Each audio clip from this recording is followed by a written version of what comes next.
for many of us who've been through trauma and been through things that, like, words can never describe the pain of severe traumas.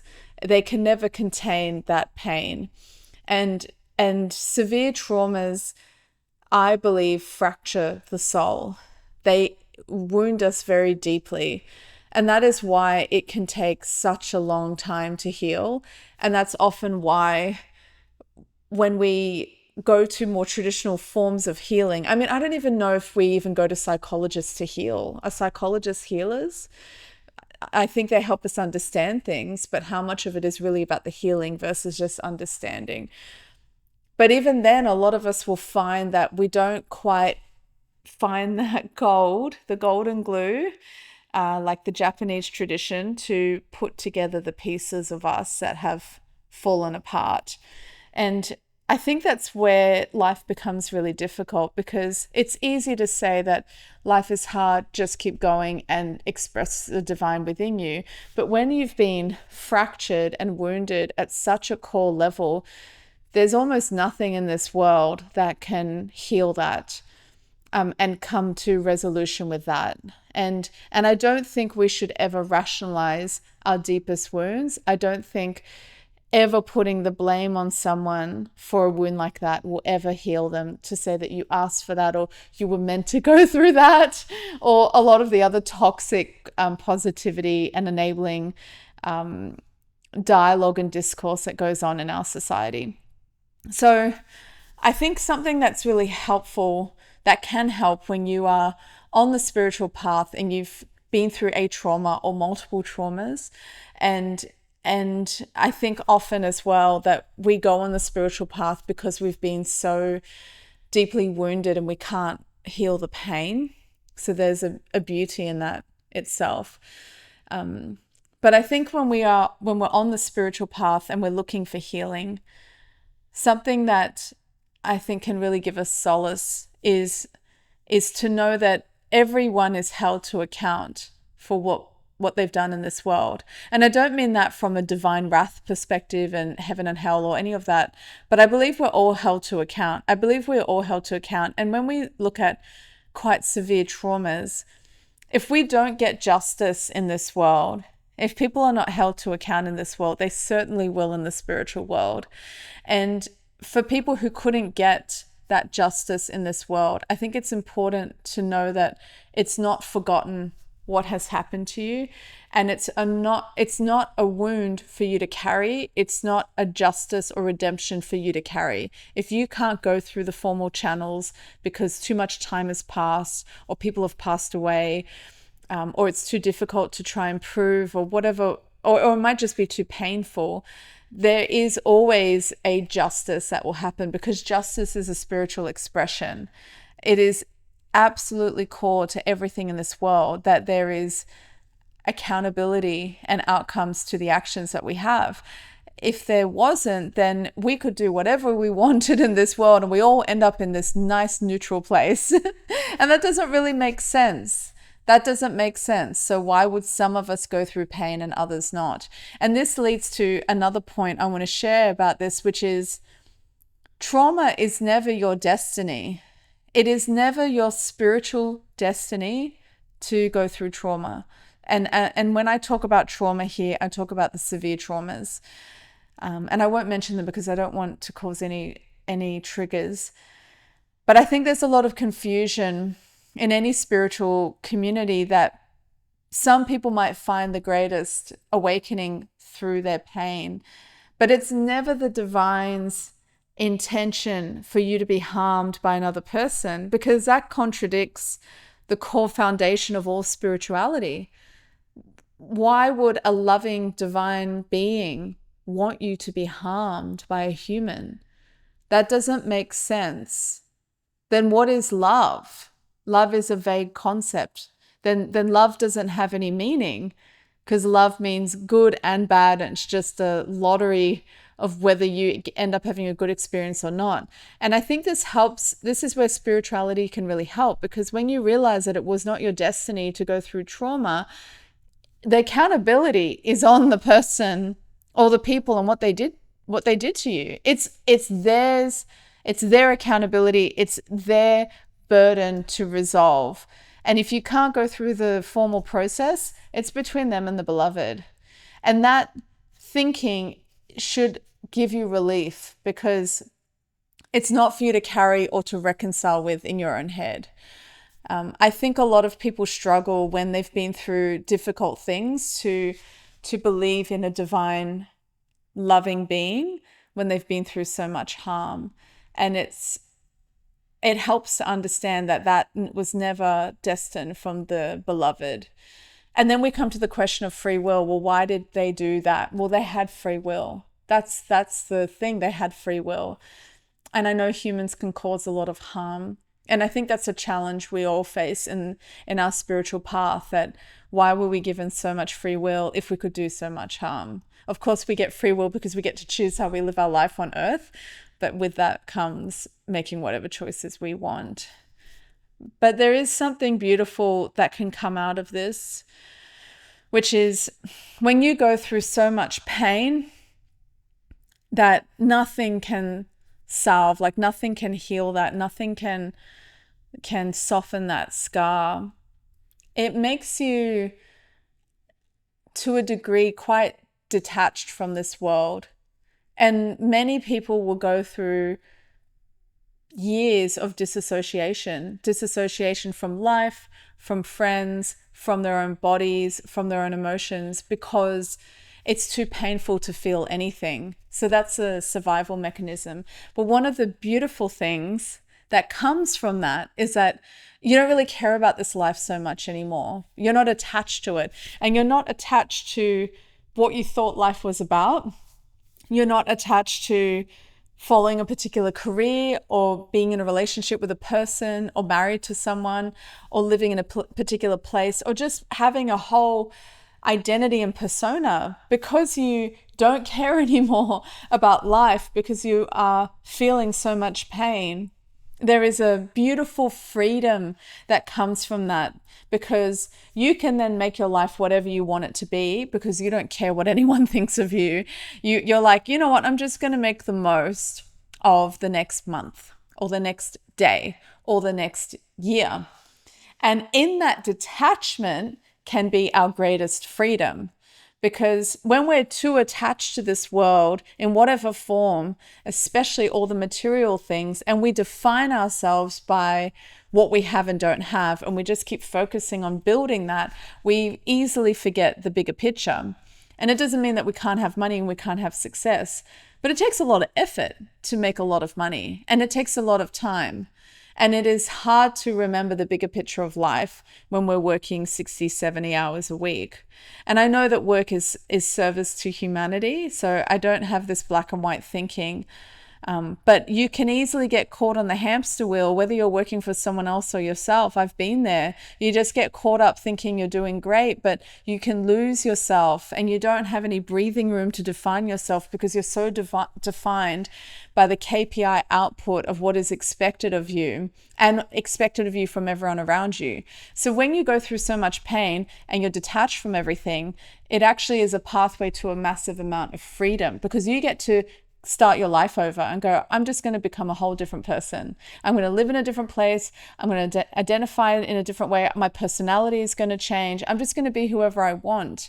And this is where life gets really cool, because most people are still caught up in, I guess, how they define themselves in, based on how they were raised and the environments that were forced on them. Like, where were you born?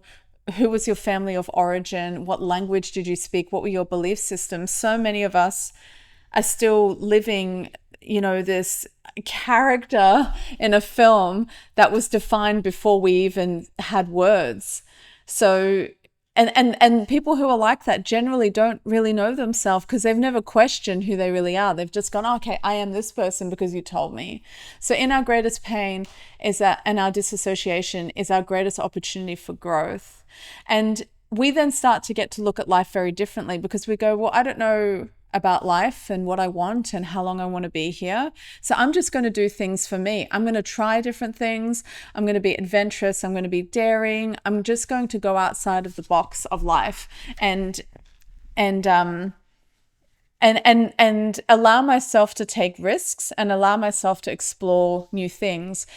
And on the spiritual path, this is one of the greatest alchemies for growth, because you are open and curious about the world, and you're willing to do things that you didn't think would give you joy, and start to get to know who you really are. And when we go through so much pain, I think there's also, for anyone who's a bit of a fighter, the underdog, there's something really cool that can happen when you switch your mentality.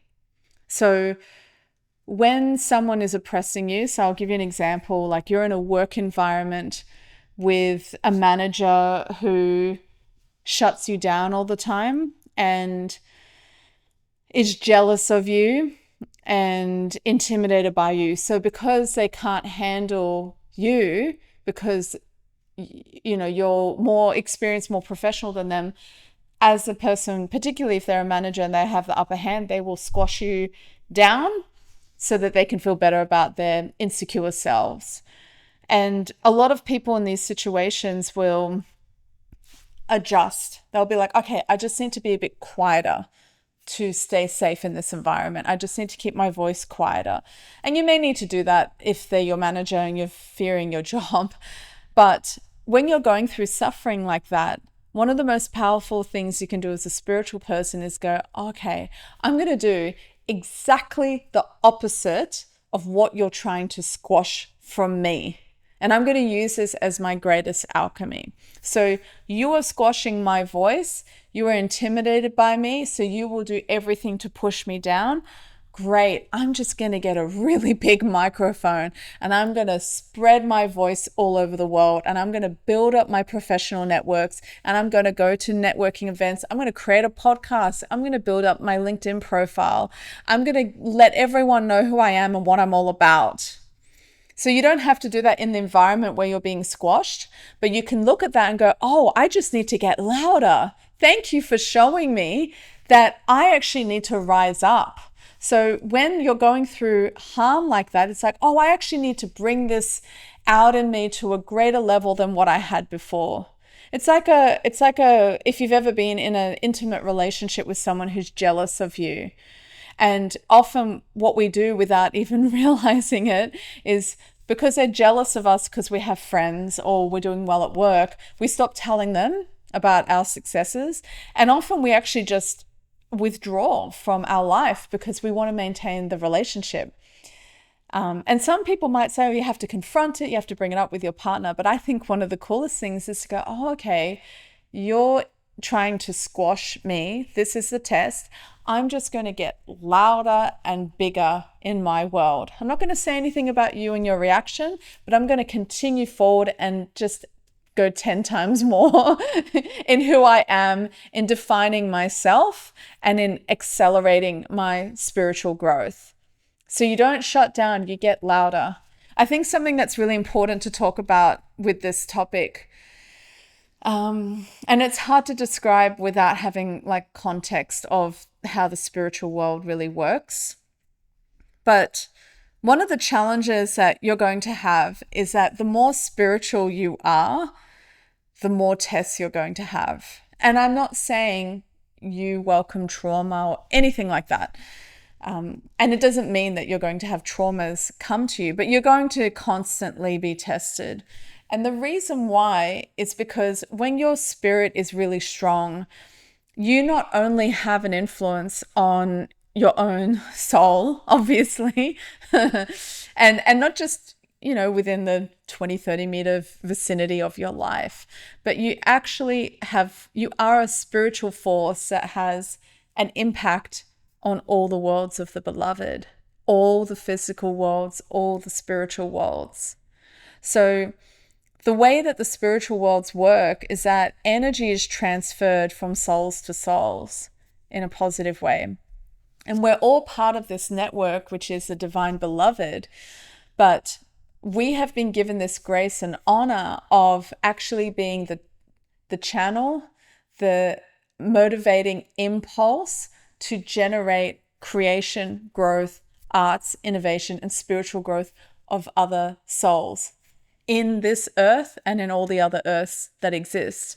And so when you're facing attacks by people who are trying to shut you down, they're doing that not just because of you, and it's never ever personal, right? It's always about them. But you attract them because they know if they shut you down, they're going to shut down all this other beautiful creation and all these other souls who you were like the battery source for. And we don't even realize this, until we really dive deep into the spiritual worlds. And I think it's so important that when you are tested, to face the test, address the test, stand up for justice, and then let it all go. Do not dwell on it. Do not ruminate and go around in circles, because all of that drains your life force energy. It drains your spirit. And so it's really important when you're going through these tests to address it head on. Don't let things linger. Stand up for justice, stand up for yourself. Always think of what is the greatest divine expression in me, and where is my opportunity to be even more in my own power. And then let them be. And if you need to address things through formal channels, absolutely do it. Some people need to go through formal channels because otherwise they have no boundary and they'll just continue doing whatever they're doing. But one of the beauties in this kind of paradox is that every time you are tested, you can accelerate your growth, you can accelerate your love, you can accelerate your divine expression, you can accelerate your attachment to the divine and not be defined by this material world anymore, and realize that you are so much more than this temporary life on earth. You are so much more than that. And I know it sounds really difficult to digest a lot of these ideas, especially if you're going through a really hard time. And I understand, I think the old version of me would have struggled with some of these concepts. But when I've applied this in my life, it made it a heck of a lot easier. It really, really did. And it's not that my life has any less tests than what I've been through in the past, in everyday tests, but I'm much more swift in how I respond. I don't feel bogged down by it. I don't feel helpless. I will absolutely address things head on. I'm much more assertive and vocal, not apologetic at all about speaking my truth and standing up for myself. And I don't care as much either. I don't care about these people. I don't put my energy into these kind of people because there's nothing to gain from it. It's a dynamic that will always drain your spiritual force. And so you want to make sure that you keep your heart attached to the divine beloved and constantly talk to the beloved, constantly ask for advice and guidance and help, and tune in to the answers as they come through. Tune in, listen to them, and take action. You always have to take action, and you'll be guided and you'll navigate it. And in my experience, you always end up okay in the end.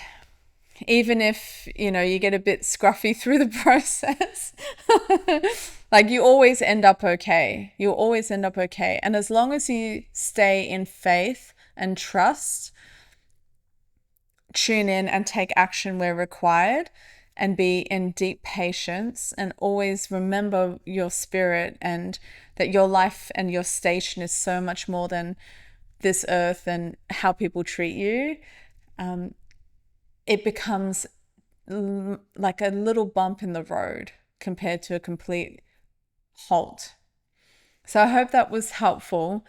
And I would love to know what has helped you when you're going through a really hard time? What has soothed you when life has gotten really challenging and you couldn't find the meaning in life? And what has helped you pull through that? So I would love to hear your thoughts. So thank you. Thank you so much. And remember to stay strong and remember who you are and remember the power within you and in your voice. Thank you.